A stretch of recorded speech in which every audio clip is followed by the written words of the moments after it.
आइए दोस्तों, important section के बारे में कवर करते हैं, जिसको कि हम लोग क्या बोलते हैं, क्वालिटी फंक्शन डिप्लॉयमेंट, या इसको हम लोग बोलेंगे QFD। अब दोस्तों जो QFD होता है, क्वालिटी फंक्शन डिप्लॉयमेंट, ये जो था वो योगी याकाओ ने बोला था। ये नाम आपको जैसे दिखाई दे रहा है क्योंकि वहाँ पर भी बुद्धिज़्म है, तो इंडिया से ही बुद्धिज़्म वहाँ जापान में गया, तो योगी बुद्धिज़्म में बोलते हैं, तो योगी याकाओ इसलिए उनका नाम है। इनको एक बार डेमिंग प्राइज़ जब हम लोगों ने पढ़ा था, तो डेमिंग प्राइज़ इनको मिला था। डेमिंग प्राइज़ क्या है? ये जापान का हाईएस्ट क्वालिटी अवार्ड है, ठीक है। और ये अवार्ड जो है वो क्या है, वो इंडिविजुअल को भी मिलता है और किसको मिलता है, ये एक इंडिविजुअल को भी मिलता है और किसको मिलता है, ये ऑर्गेनाइजेशन को भी मिलता है। और हम लोगों ने देखा था कि ये अवार्ड किसको मिला है इंडिया में, अशोक लेलैंड को मिला था, ठीक है। ये अवार्ड किसको मिला है, अशोक लेलैंड को मिला है। अब दोस्तों इसके अंदर क्या है कि ये वॉइस ऑफ कस्टमर को क्या करता है, प्रोडक्ट डिज़ाइन में कन्वर्ट करने का तरीका होता है। क्या है, वॉइस ऑफ कस्टमर को क्या करता है, प्रोडक्ट डिज़ाइन में ये करता है। और ये किस चीज़ पे काम करता है, हाउस ऑफ क्वालिटी पे काम करता है। हाउस ऑफ क्वालिटी का मतलब देखिए क्या होता है, how much is required. How much is required का मतलब ये होता है, जैसे कि आप समझो, अभी इस ग्राफ को समझने के लिए हम लोग को ये समझना पड़ेगा, व्हाट कस्टमर वांट। सपोज़ करो आप केवल मैं इस वाले ब्लॉक के बारे में भी बात कर रहा हूँ, ये वाले ब्लॉक के बारे में भी बात कर रहा हूँ, ठीक है। What customer wants, customer wants strength, customer wants durability, customer wants, और क्या कस्टमर मांग रहा है, कस्टमर मांग रहा है रोबस्टनेस। मान लो कि ये तीन चीज़ें कस्टमर मांग रहा है, ठीक है। ये हम लोगों ने व्हाट कस्टमर वांट सेक्शन में कर लिया। वाई का मतलब इसलिए already there are products, more profit, construction, यहाँ पे हाउ मच का मतलब ये होता है हाई, लो, मीडियम। अगर ये सारे चीज़ें अगर कस्टमर मांग रहा है, हाई, लो, मीडियम, आपको क्यों चाहिए, आपने यहाँ पे लिख लिया। व्हाट कस्टमर मांग रहा है ये आपने यहाँ पे हो गया इस सेक्शन में। अब हाउ सेक्शन के अंदर क्या होता है, हाउ सेक्शन के अंदर हम लोग प्रोसेस के ऊपर फोकस करेंगे कि how to create this quality. यानी का मतलब क्या हुआ कि आपको किस तरीके से आपको फंक्शन को बनाना है, मतलब है आपको कास्टिंग करके बनाना है, या आपको वेल्डिंग करके बनाना है, या आपको फोर्जिंग करके बनाना है, या आपको पाउडर मेटलर्जी से बनाना है, ठीक है। ये सारी चीज़ें इसके अंदर आ जाएंगी। क्या क्या आ जाएंगी कि सबसे पहले कस्टमर क्या मांग रहा है, कस्टमर मांग रहा है स्ट्रेंथ, तो ये आपने एक ब्लॉक में लिख लिया स्ट्रेंथ। अब यहाँ ऊपर लिखा हुआ है टाइटेनियम, स्टील, ठीक है, अलग अलग प्रोडक्ट्स हो गए। यहाँ पे क्यों, क्योंकि यहाँ पे आपने लिख दिया है कॉस्ट, प्रॉफिट, कंस्ट्रक्शन, ठीक है।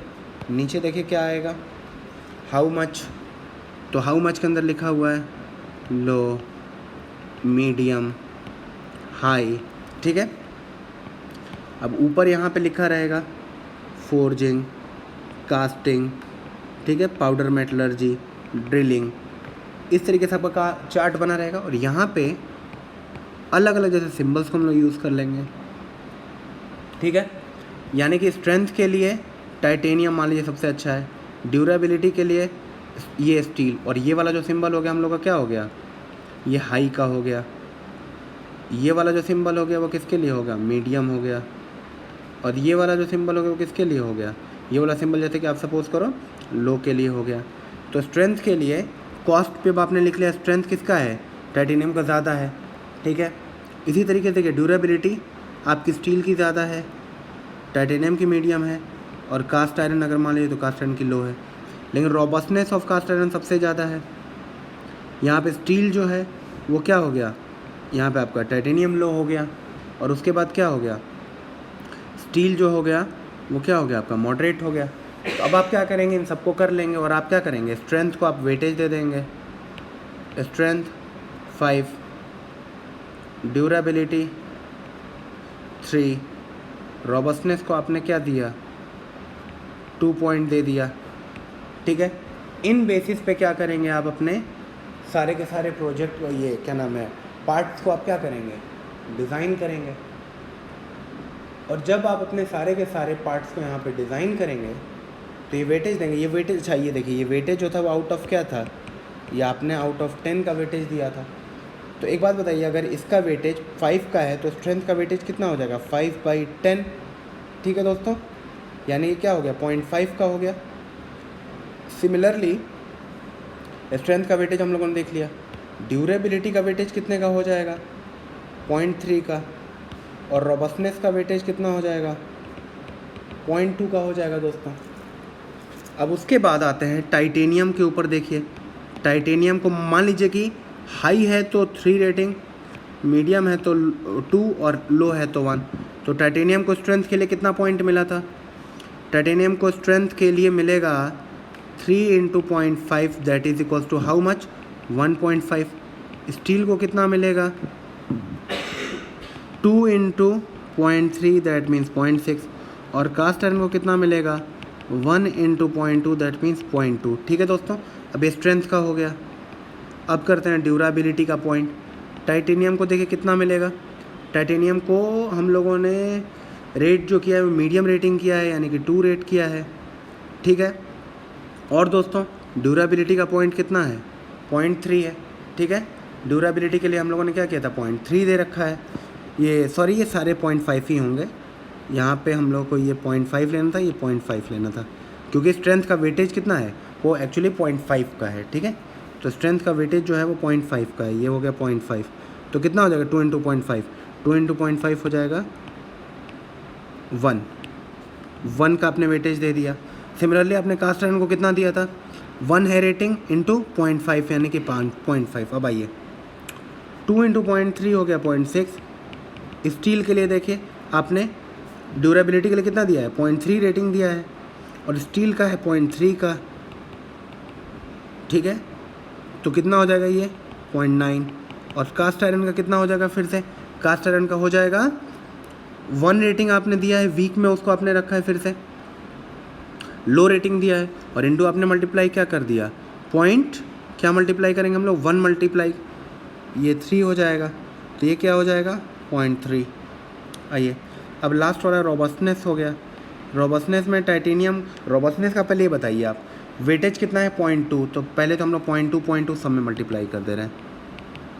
ठीक है, अब 0.2 इंटू दोस्तों ये बताइए कि इसके लिए हम लोगों ने कितना रॉबस्टनेस के लिए हम लोगों ने रख रखा था, ये हाई लोग देखिए, तो टाइटेनियम को लोवेस्ट रेटिंग मिला है तो 1.2, स्टील को क्या मिला है, मीडियम मिला है, तो 0.2 इंटू क्या मल्टीप्लाई करेंगे आप 2, तो 0.4 हो जाएगा, और यहाँ पे आप क्या करेंगे 0.2 इंटू 3, तो 0.6 हो गया। अब हम लोग क्या करेंगे, टोटल वेट काउंट कर लेंगे टाइटेनियम का। तो देखिए टोटल वेट कैसे आएगा, 1.5 + 0.6 + 0.2 कितना हो गया, 1.5 + 0.6 2.1, 2.1 + 0.2 2.3। ठीक है, स्टील के लिए देखिए 1 + 0.9 + 0.4 ये हो गया, 0.9 + 0.4 कितना हो गया 1.3, 2.3 हो गया। सिमिलरली कास्ट आयरन के लिए हम लोगों ने देखिए कितना वेट रखा, 0.5 + 0.3 + 0.6 यानी कितना हो गया 5 and 3 8 and 8 and 0.6 1.4। On the behalf of all these points हम लोगों ने क्या बोला कि टाइटेनियम इज़ ग्रेटर देन, अगर हम लोगों ने रख लिया क्या रख लिया, स्टील रख लिया, इज़ ग्रेटर देन रख लिया कास्ट आयरन। अब देखिए दोस्तों, अगर मान लीजिए कि अगर यही सेम पैरामीटर हम लोग के कॉस्ट के बेसिस पे करने होते तो हम लोग उस कंडीशन में क्या करते, कॉस्ट को क्या करते, थोड़ा सा हाई रेटिंग करते।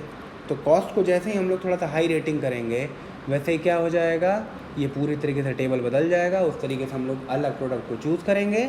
और अब इसके बाद जो नेक्स्ट टॉपिक स्टार्ट होगा उसको हम लोग क्या बोलेंगे, कैनो मॉडल बोलेंगे। Canoe model mind of customer को डिसाइड करेगा। QFD क्या कर रहा था, हाउस ऑफ क्वालिटी को दिखा रहा था। हम लोगों ने टगुची फंक्शन पढ़ा। कि गेनिची टकुची का टिको में क्या रोल है। हम लोग रॉबस्ट डिज़ाइन पढ़ा, हमने क्वालिटी फंक्शन डिप्लॉयमेंट पढ़ा। अब इसके बाद हम लोग नेक्स्ट टॉपिक करेंगे जिसको कि हम लोग बोलेंगे कैनो डायग्राम। तो दोस्तों चलते हैं अब अपने नए सेगमेंट की ओर जिसका नाम है कैनो मॉडल।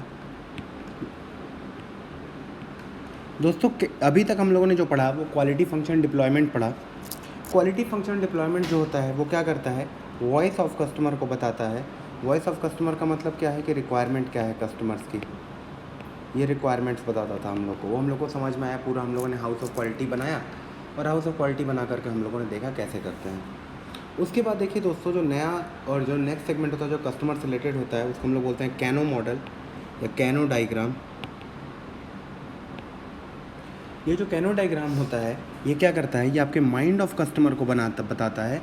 इसका मतलब ये है कि आपका साइकोलॉजी को से रिलेट करता है कि कस्टमर को क्या पसंद है, किस तरीके की चीज़ें हैं, उस चीज़ों से डील करता है। देखिए दोस्तों, कोई भी चीज़ जो होती है उसके अंदर 3 बेसिक एस्पेक्ट होते हैं। कभी भी आपको कोई अगर आउटलेट खोलना हो, कोई भी बिजनेस अगर होता है, कोई करता है तो देखिए दोस्तों, उसमें क्या होता है कि कुछ चीज़ें क्या होंगी, डिलीवर नहीं होंगी, कुछ चीज़ें अगर फुली डिलीवर हो गई। उसी तरीके से अगर डिलीवर हो गई या नहीं डिलीवर हो गई, अगर नहीं डिलीवर हुई तो हो सकता है कि डिससेटिस्फैक्शन होगा, और डिलीवर हो गई तो क्या हो जाएगा, सेटिस्फैक्शन हो जाएगा। तो दोस्तों एक बात बताइए, बहुत ही बेसिक एग्जांपल आपको समझना पड़ेगा यहाँ पर, कि जैसे कि आप कभी भी फैमिली के साथ कहीं पे रेस्टोरेंट में गए, सपोज़ करिए आप फैमिली के साथ आप जा रहे हैं रेस्टोरेंट में। अब 3 चीज़ें हो सकती हैं। पहला देखिएगा, पहली चीज़ क्या होगी, पहली चीज़ ये होगी कि आपको एंटर करने दिया गया और नहीं एंटर करने दिया गया। नहीं एंटर क्यों करने दिया, मान लीजिए पहले से वहाँ पर रिजर्वेशन थे लोगों के, पहले से ऑलरेडी बुक हो गया था। तो अगर आपको एंटर करने दिया गया तो इससे कोई आपको बहुत ज़्यादा सेटिस्फैक्शन नहीं होगा, ठीक है ना। तो you will be fine, means ऐसा नहीं होगा कि कोई सेटिस्फैक्शन या डिससेटिस्फैक्शन वाली बात होगी। लेकिन अगर नहीं एंटर किया जाएगा तो क्या होगा, आपको डिससेटिस्फैक्शन होगा कि नहीं होगा, होगा कि नहीं होगा, बिल्कुल होगा, आपको डिससेटिस्फैक्शन होगा। अब चलिए मान लीजिए उसके बाद क्या हुआ, फूड जो था वो क्या था, वो एक था कि टेस्टी था और एक था क्या था कि नॉट टेस्टी। अब देखिए दोस्तों, डेफिनेटली अगर फूड टेस्टी होगा तो क्या होगा, आपको सेटिस्फैक्शन होगा। बट अगर फूड टेस्टी नहीं होगा तो क्या हो जाएगा, डिससेटिस्फैक्शन हो जाएगा आपको। अगर फूड टेस्टी नहीं होगा तो क्या हो जाएगा, आपको डिससेटिस्फैक्शन हो जाएगा। बिल्कुल, इसका मतलब ये है कि सेटिस्फैक्शन और डिससेटिस्फैक्शन दोनों चीज़ें आती हैं। अगर टेस्ट डिलीवर करेगा तो सेटिस्फैक्शन, और टेस्ट नहीं डिलीवर किया तो डिससेटिस्फैक्शन। जो थर्ड चीज़ आती है इसके अंदर वो होती है कि सपोज़ करिए आपको फ्री में डिज़र्ट्स मिल गए। तो फ्री में अगर डेज़र्ट मिल गए तो आप क्या करेंगे, बहुत ही ज़्यादा सेटिस्फाई हो जाएंगे।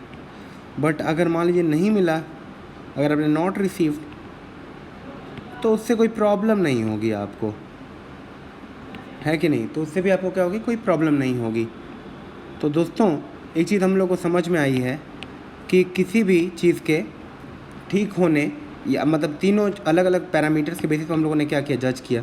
देखिए इन्हीं के बेसिस पे क्या करता है, कैनो डायग्राम को बनाया गया है। पहले हम लोग एक रफ़ डायग्राम बना लेते हैं, फिर इसके बाद हम लोग इसको अच्छे से और ग्राफ पे प्लॉट करके देखेंगे। जो राइट साइड होता है वो होता है अगर फुली डिलीवर हो जाए कोई चीज़, और जो लेफ़्ट साइड होता है वो अगर नॉट डिलीवर्ड हो जाए। सिमिलरली देखिए, अगर कोई चीज़ या तो आपको सेटिस्फाई कर सकती है या आपको क्या कर सकती है, डिससेटिस्फाई कर सकती है, ठीक है दोस्तों। अब देखिए सबसे पहले जो बेसिक एट्रीब्यूट्स आते हैं वो बेसिक एट्रीब्यूट्स ऐसे होते हैं कि वो उसमें क्या होता है, कस्टमर्स नॉर्मली एक्सेप्ट, ठीक है ना। जो कि नॉर्मली कस्टमर क्या करता है, एक्सपेक्ट करता है। एक्सेप्ट नहीं होगा, ये एक्सपेक्ट होगा कि ये तो होना ही चाहिए, जैसे कि आपको एंटर करने दिया जाए।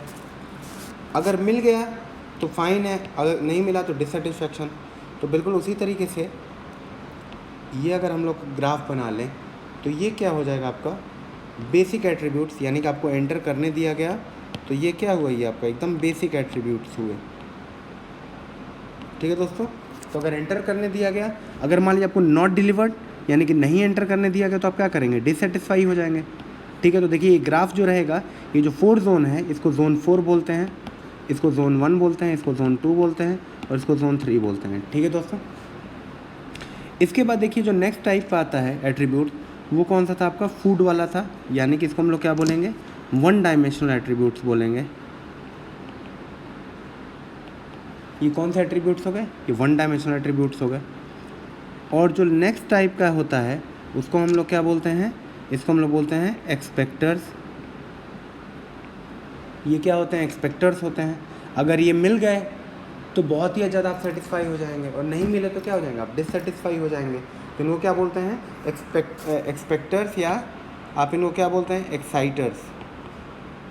These are एक्साइटर्स। ये एक्सपेक्टर नहीं होंगे दोस्तों, ये होंगे एक्साइटर्स।